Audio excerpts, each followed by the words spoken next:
What happens is when we have these strong emotions of shame, fear, guilt, sadness, right, based on failure of any form, what happens is that stamps an emotional memory on our brains.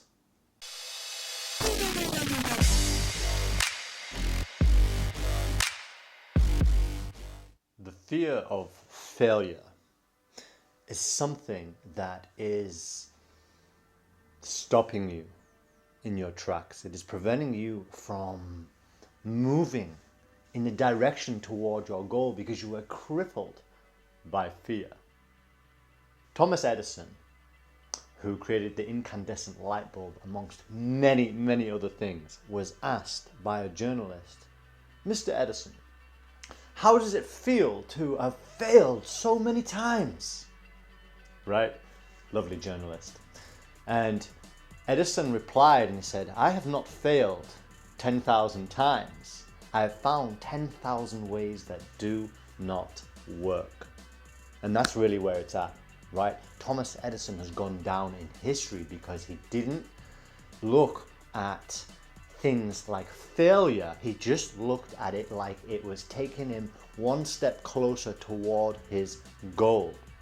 You see, in school, in today's culture, we are taught that failure is unacceptable, right? That we must get it right first time round. And if we don't, if you're a failure, then you should feel ashamed with yourself.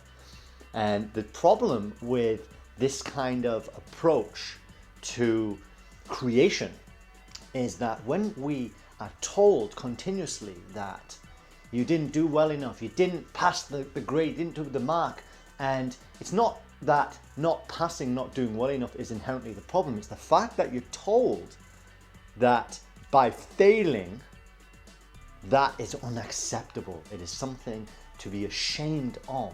I remember when I would be at school and I would get the end of year reports, right, from school, and I'd be at home and my parents were reading it and my father would be so unhappy with me and would say, "Andrew," right, that's what they call me at school, "Andrew, he doesn't pay attention, he messes around, he's distracting, his grades are poor." And so therefore my father would tell me, "This is not good enough, you need to, improve and make these differences." And I would feel ashamed. I would feel not good enough. I would feel like I let down my parents and that I was messing things up.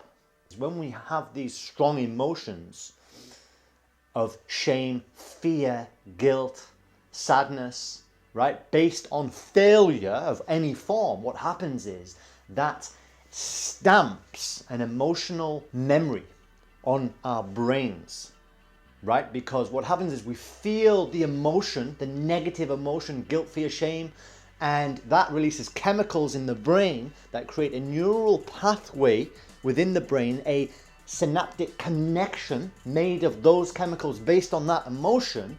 And now what happens is we go out into life with this neural pathway, this connection, and we do everything that we can to, unconsciously this is, to strengthen that neural pathway, that neural connection, because the reptilian part of the brain that's based on survival, thinks that that connection is something that you want and that we must have more of. Therefore, it sets us up, or we end up operating and thinking in a way where we do things that will attract more circumstances, more opportunities to strengthen that neural pathway, which in this case is the fear of failure based on the emotion of shame, of guilt, of doubt that we get when we're told we're not good enough because we failed.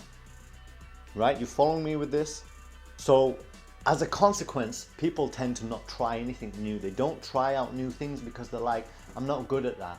And they say things like, I could never be a writer. I'd love to do it, but I could never do it. I'm no good at that. I can't speak in front of people. I can't be a mechanic. I don't have the confidence to do that. I couldn't teach children how to swim, be a swimming teacher. And what I say to that, and I get this from Seth Godin, is that Show me your bad writing. Right? You say that you could never be a writer, you'd be no good at it, even though you feel kind of attracted to it. Well, show me your bad writing. Show me your bad videos.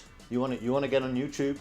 You want to be an influencer. You want to coach people. Well, show me your bad coaching sessions. Show me your bad videos, right?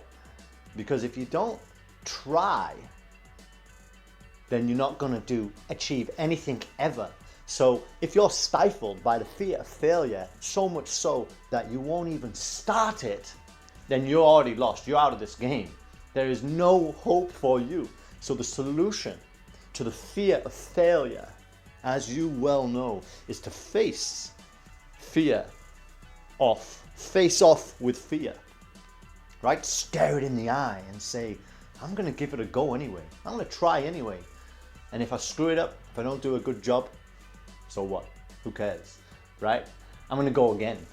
And I'm going to fall in love with that process until I work that muscle, right? I get so good at what I'm practicing, and where I stand and I fall, and I stand and I fall. I get so good at it that now I don't fall down. I'm going to fall, but now I fall forward, right? Now I fall forward. And that mindset, that perspective change makes everything different.